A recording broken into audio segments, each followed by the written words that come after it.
My name is Erica Mitchell, and this is Module 1 for EDL 853. Just a little bit about me.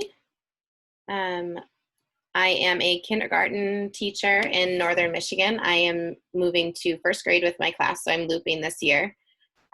This is going to be my 7th year teaching and just finished up my 6th year. I live in Charlevoix, Michigan. I live in a rural community. It's a beautiful tourist community. I'm attending the school that I attended as a child. So I grew up in Charlevoix, went to school in McPherson, Kansas, where I have family, and moved back up to Charlevoix to teach. So there's a picture of me and my sister on the lake. We live right on Lake Michigan. A picture of my husband and I and our dogs. So, talking about an inclusive culture as a future school leader, thinking about maintaining a school culture or creating it if it doesn't exist, it's important that the school leader provides framework for the school climate and the culture. We give the statement that all are welcome, everyone here can succeed and will succeed, and whatever the teachers need to accommodate any type of student or any student need, as a school leader, I will support this and I will advocate for them, for their needs. We also need to provide a flexible learning environment in a school. So as the school leader, I need to let it be known that I will accommodate for any type of learning, any type of student. Everyone is welcome, and there's no limitations to the education that we can provide, as well as giving, again, that support and those resources. As a school leader, I think it's important to provide professional learning opportunities for my staff, giving them the resources and pointers on how to identify different student needs, how to differentiate their learning and the teaching approaches that they take, how to accommodate for a variety of different students. And also book studies are really a good way for teachers to learn kind of on their own, but with a guide. So some really good book studies that I found were The Innovative Learning Environments by Mark Osborne, and the study of, that's a book, and then the next is a study or an article, and it's called Education That Fits, and it's a review of the trends in education with special education needs. And those would be really good resources to pass on to my staff to help them with creating that inclusive environment. So advocating for my teacher and my students, it's important as a school leader that I'm giving them the resources that they need, I'm giving them the support that they need, and giving them tools to teach and handle a variety of different students living different types of lifestyles with different disabilities. I think it's very important also that I have a strong guidance counselor standing next to me and offer them to my students, and getting them involved as much as possible with all students. I think it's the most important, though, as a school leader, that I am approachable by students, approachable by parents, approachable by teachers, that they can come to me with whatever concerns they have, whatever needs that they might have, and know that I won't stop until they feel accommodated for and are successful. So some plans and strategies that can be implemented to ensure an inclusive culture for students and staff.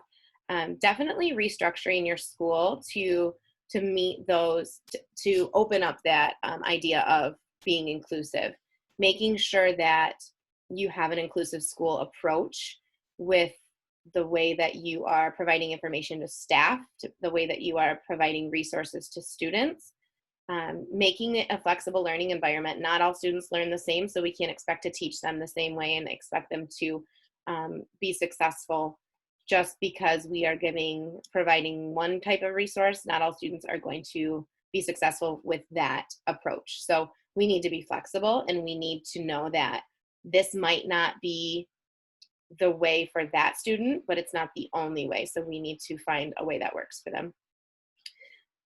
Displaying and demonstrating inclusive and positive language is really important, knowing that all students are welcome, and the type of language that we use every day and the type of language that we use when we're providing information to students and to parents, all of those things can make or break that inclusive environment and how a student or a parent feels, and staff, how they feel, if they feel included.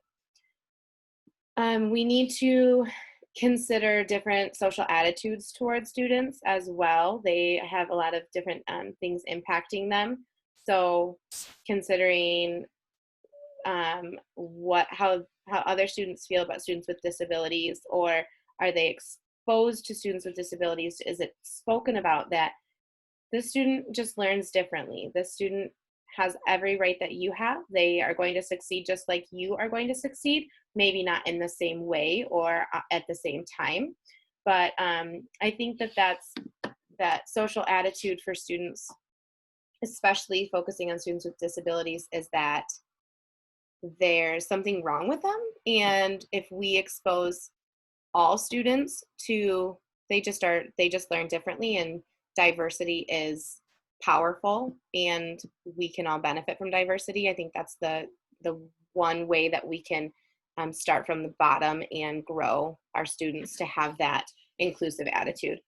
It's important to encourage peer-to-peer support, so students supporting other students regardless of their culture, their lifestyle, their different needs and abilities, and engage with student perspectives. Know what the perspective of different students are and how they're perceiving things and how are they feeling throughout the learning and throughout the classroom climate and classroom environment. Changing negative assumptions that affect teaching and learning in an inclusive environment, again, starts with educating students and teachers on those assumptions and saying that those are false. We don't carry those assumptions in our school. The only assumption is that all students have a right to learn and all students will learn, and prove that. It's important that we embrace and celebrate differences in all students and their families and their lifestyles and staff, that we embrace that and we celebrate the differences in our community and in our school, and how lucky are we to have a wide variety of different people. Our population of our school is very diverse, and how exciting that can be. Exposing students to those different cultures and lifestyles and abilities by getting involved with the community, and just different ways to expose them to things that they might not see every day is really important. That way they don't start to grow those negative assumptions just because they have lack of exposure. It's important that we model inclusive language and that we demonstrate inclusion through our literacy. We are constantly pushing on students, and what are we reading to them, and how are we being inclusive with our literacy? Are we showing them, are we reading about a student with a disability, or are we just including a student with a disability in our literacy because they're just like everybody else in the class? It's important that we approach those with an inclusive attitude and have that literacy in our classrooms and in our libraries. So as a leader, that's something that I can ensure. And just forming the school vision and climate for our students and our staff, making sure that we are all on that, have that mindset of being inclusive and being differentiated, and how wonderful of a thing that is to bring to a school. And all teachers need to be on board with that inclusive language. It's common language goes a long way, especially with students. So here are my references, and thanks for watching.